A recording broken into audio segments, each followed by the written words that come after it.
ele se negou aí dizendo que estava com problemas de saúde.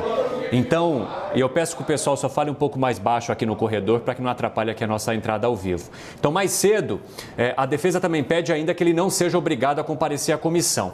E a gente trouxe aqui no Visão que a Justiça Federal em Brasília determinou que o advogado seja notificado a comparecer ao depoimento à CPI da Covid e que autorizou que, em caso de ausência, então, ele seja conduzido. A oitiva de Tolentino está marcada para amanhã. Ele é apontado como sócio oculto do Fibbank, empresa que ofereceu uma carta-fiança com valor acima de 80 milhões de reais em um contrato firmado entre a Precisa Medicamentos e o Ministério da Saúde para a compra da Covaxin.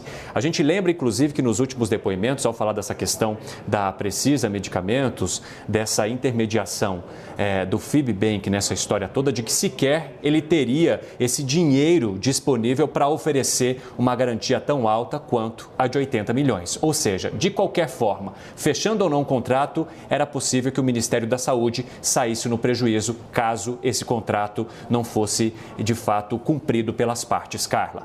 Vamos aguardar aí, então, qual vai ser a decisão do Supremo com relação a esse depoimento que está marcado para amanhã.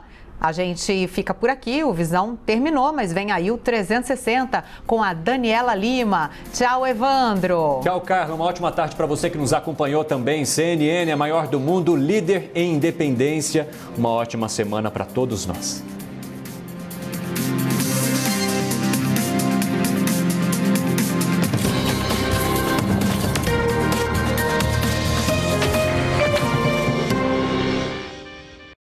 Esta é a CNN, a maior do mundo, líder em independência.